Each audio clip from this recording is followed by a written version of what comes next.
Hello everyone. Electronics के previous कुछ videos में हमने ऑसिलेटर के बारे में पढ़ना स्टार्ट किया था। ऑसिलेटर्स क्या होते हैं, कैसे प्रिंसिपल पर काम करते हैं, और उसके बाद हमने ये देख लिया था कि ऑसिलेटर्स की क्या क्या रिक्वायरमेंट होती है। उसके अंदर हमने बार्कहाउज़ेन क्राइटेरिया को पढ़ा था।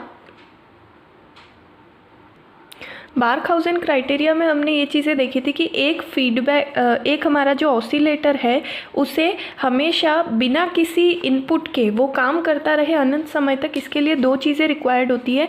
पहला, हमारा ए बीटा यानी फीडबैक फैक्टर की वैल्यू 1 होनी चाहिए। दूसरा, टोटल फेज शिफ्ट या जो फेज डिफरेंस है हमारा सिग्नल के अंदर वो 2 पाई का कंप्लीट मल्टीपल होना चाहिए या 360 डिग्री का उसमें फेज शिफ्ट टोटल होना चाहिए। ठीक है, यानी कि हमें पॉजिटिव फीडबैक लगाना होगा। तो इस तरह से ये दोनों बार्कहाउज़ेन क्राइटेरिया जो सर्किट रिक्वायरमेंट है वो भी हमने पढ़ ली थी। आज हम स्टार्ट कर रहे हैं टाइप्स ऑफ ऑसिलेटर। इसमें हम कुछ स्पेशल टाइप्स ऑफ ऑसिलेटर को पढ़ेंगे जिसमें हम हार्टले, कॉलपिट और आरसी फेज शिफ्ट ऑसिलेटर को देखेंगे। हार्टले और कॉलपिट ऑसिलेटर बिल्कुल एक जैसे होते हैं। हार्टले और कॉलपिट ऑसिलेटर में सिर्फ एक फ़र्क होता है कि हार्टले ऑसिलेटर में एक कैपेसिटर और 2 कॉइल होते हैं, 2 इंडक्टर होते हैं। लेकिन जो हमारा कॉलपिट्स ऑसिलेटर होता है उसमें 2 कैपेसिटर होंगे और 1 इंडक्टर होगा। ठीक है, बस इतना सा बेसिक फ़र्क होता है हार्टले ऑसिलेटर और कॉलपिट्स ऑसिलेटर के अंदर। तो आज हम अपने टॉपिक टाइप्स ऑफ ऑसिलेटर की शुरुआत करते हैं। Actually this is not types of oscillator, these are some special type of oscillator, यानी कुछ स्पेशल ऑसिलेटर्स के बारे में हम पढ़ेंगे। वैसे ऑसिलेटर बहुत सारे तरीके के होते हैं लेकिन हम यहाँ 3 टाइप के ऑसिलेटर्स को पढ़ेंगे। तो पहला ऑसिलेटर है हमारा हार्टले ऑसिलेटर, जिसे हार्टले नाम के साइंटिस्ट ने बनाया था।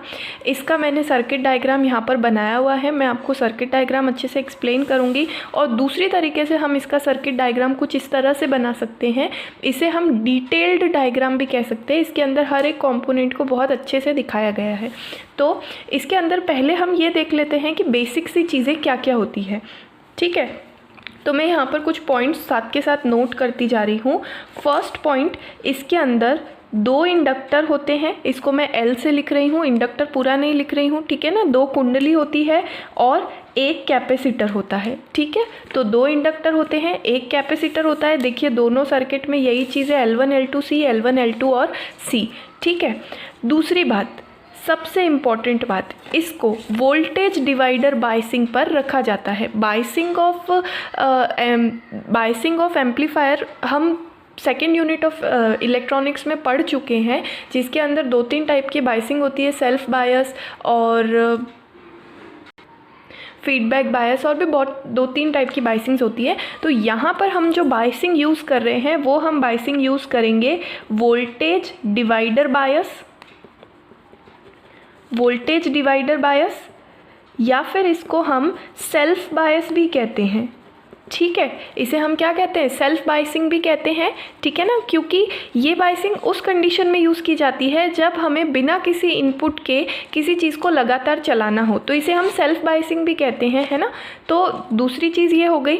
तीसरी चीज़, इसके अंदर जो हम एम्पलीफायर यूज़ कर रहे हैं या जो हम ट्रांजिस्टर यूज़ कर रहे हैं वो ट्रांजिस्टर होता है हमारा कॉमन एमिटर मोड। कौन सा होता है, कॉमन एमिटर या फिर उभयनिष्ठ उत्सर्जक ट्रांजिस्टर को इसके अंदर यूज़ किया जाता है। उभयनिष्ठ उत्सर्जक ट्रांजिस्टर को इसके अंदर यूज़ किया जाता है। ठीक है, अब यहाँ पर हम इसके सर्किट को थोड़ा सा समझ लेते हैं।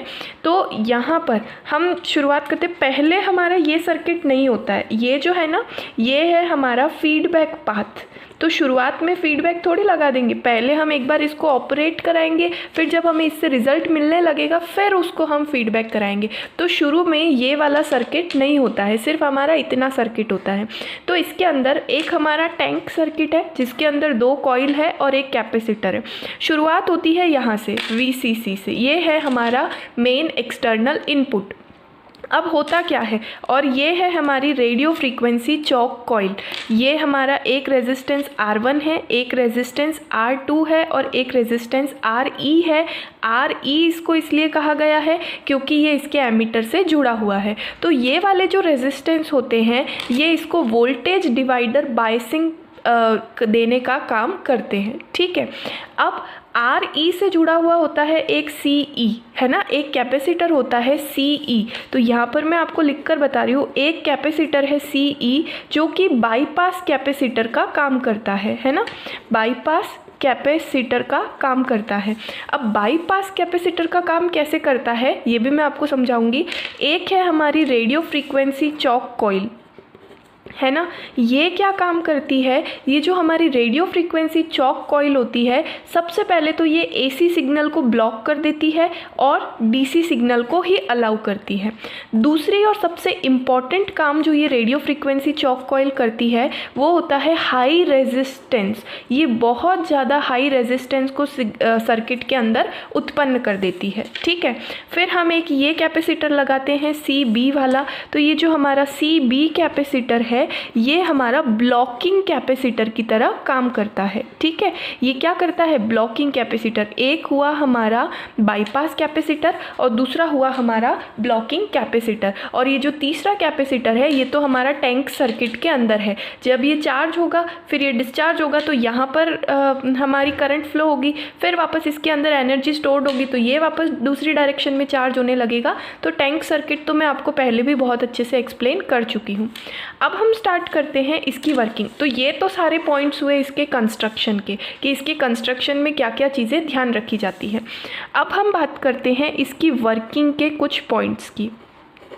तो शुरुआत में सबसे पहले इसकी वर्किंग, सबसे पहले ये जो VCC है यहाँ पर कुछ सिग्नल प्रोवाइड कराया जाता है।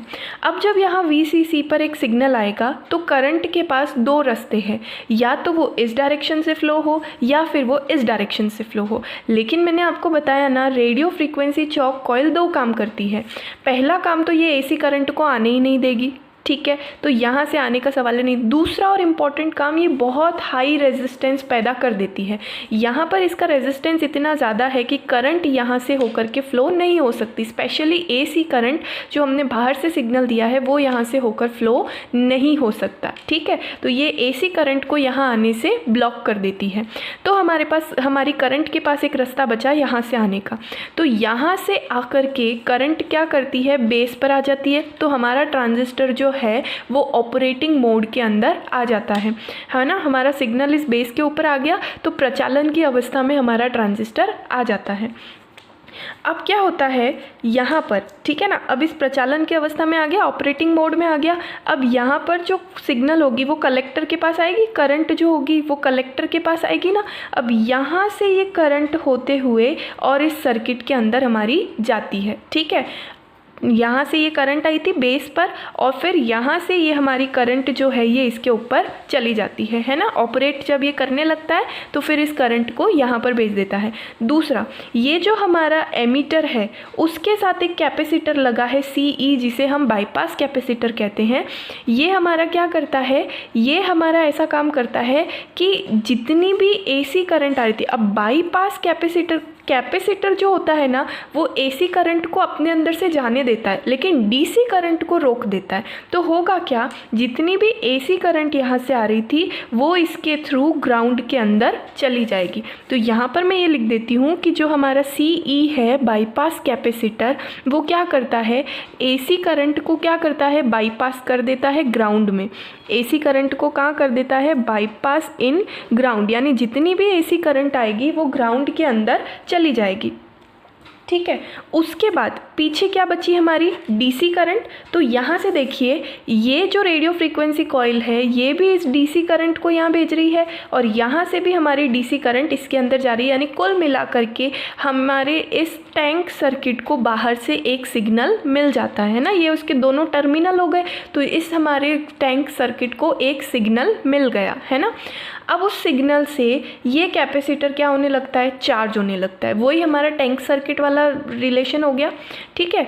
तो और हाँ, एक इम्पॉर्टेंट बात, ये जो हमने वोल्टेज डिवाइडर बायस यूज़ किया है ना, ये जो हमारा वोल्टेज डिवाइडर या सेल्फ बायस जो हम यूज़ कर रहे हैं, ये हमारा सर्किट के अंदर 180 का फेज़ शिफ्ट पैदा कर देता है ना, कलांतर हम कह सकते हैं। तो इस वोल्टेज डिवाइडर बायसिंग की वजह से सर्किट के अंदर 180 डिग्री का फेज़ शिफ्ट आ जाता है, ठीक है।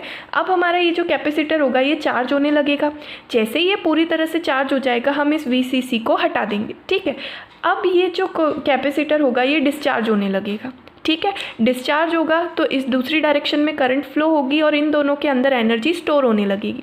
फिर जैसे इन दोनों के अंदर एनर्जी मैक्सिमम हो गई और ये पूरी तरह से डिस्चार्ज हो गया, वापस से जो हमारी एनर्जी होगी वो L से C की तरफ जाने लगेगी, यानी करंट फ्लो होने लगेगी। C वापस उल्टी डायरेक्शन में चार्ज होने लगेगा। तो वही हमारा जो टैंक और सर्किट वाला था ऑसिलेशन उसके अंदर स्टार्ट हो जाएंगे। लेकिन अब देखने वाली बात ये है कि कोई भी चीज़ आदर्श नहीं होती है। ये मैं बहुत बार पहले भी बता चुकी हूँ, कोई भी चीज़ आइडियल नहीं होती है। तो जब इसके अंदर ऑसिलेशंस होंगे, करंट फ्लो होगी, तो बहुत सारे कुछ रीजंस होते हैं, जैसे कि इन वायर्स का रेजिस्टेंस हो गया, इनका अपना खुद का रेजिस्टेंस हो गया, बहुत सारी और भी चीज़ें फैक्टर्स मैटर करते हैं, जिस वजह से हमारा जो सिग्नल होगा वो डीके होने लगेगा। तो हमें क्या मिलेगा, एक डैम्प्ड सिग्नल मिलने लगेगा। अब डैम्प्ड सिग्नल का क्या मतलब है कि धीरे धीरे टाइम के साथ उसका जो एम्पलीट्यूड है वो कम होता जाएगा। अगर ऐसे चलता रहा तो हम इस चीज़ को अपने सर्किट के तौर पर कैसे, अपने सोर्स के तौर पर कैसे यूज़ कर पाएंगे। आगे हमने कोई एक सर्किट कनेक्ट कर दिया जिसको इसे लगातार सिग्नल देने हैं, तो वहाँ तो ये थोड़ी देर बाद बंद हो जाएगा। तो ऐसा हम नहीं चाहते, इसलिए हम एक एक्स्ट्रा चीज़ लगाते हैं, वो है हमारी फीडबैक पाथ।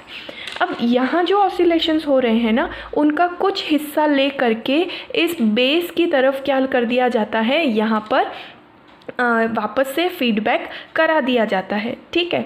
अब यहाँ जो CB है ये क्या करता है, ये एक ब्लॉकिंग कैपेसिटर की तरह काम करता है। अब मैंने आपको क्या बताया, कैपेसिटर जो है वो AC करंट को तो फ्लो होने देता है, तभी तो इसने क्या किया था, सारी AC करंट को ग्राउंड कर दिया।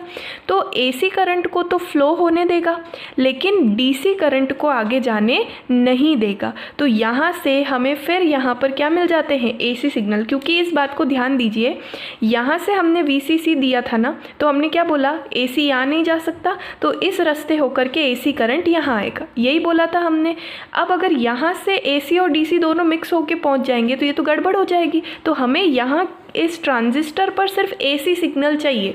तो यहाँ ब्लॉक करने के लिए हमने ये तरीका अपनाया कि यहाँ रेडियो फ्रीक्वेंसी कॉइल लगा दी, जिससे उल्टी डायरेक्शन में ना जाए और करंट सारी की सारी उसके बेस पर आए, AC करंट, ठीक है। और DC को ये अपने अंदर से होकर के इधर पास होने के लिए भेज देता है। दूसरी बात, यहाँ पर भी हमने क्या करा, एक ब्लॉकिंग कैपेसिटर, ताकि यहाँ से अगर AC DC मिक्स होके भी आ रही है या कुछ और भी प्रॉब्लम है तो DC कंपोनेंट को वो यहीं ख़त्म कर देगा और AC ही करंट सिर्फ यहाँ तक पहुँचेगी। तो दोनों टाइम फीडबैक से भी AC आ रही है, बाहर वाले सर्किट से भी AC आ रही है, तो कोई दिक्कत नहीं होगी, ठीक है।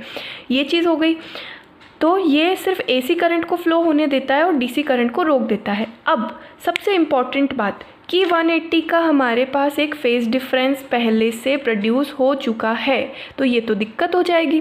बारखाउजेन क्राइटेरिया क्या कहता है, टोटल फेज़ शिफ्ट 2 पाई यानी 360 का होना चाहिए, तभी वो ऑसिलेटर काम करेगा, ठीक है। तो अब इस चीज़ को सॉल्व करने के लिए अब कोई तरीका नहीं है, तो हम क्या करते हैं, 180 का जो फेज़ डिफरेंस है वो और बढ़ा देते हैं फीडबैक के थ्रू। यहाँ पर हम ये लिख देते हैं कि 180 का एडिशनल फेज़ शिफ्ट पैदा किया जाता है किसके थ्रू, फीडबैक से, है ना। तो फीडबैक से क्या किया जाता है, 180 का एडिशनल फेज़ शिफ्ट पैदा किया जाता है।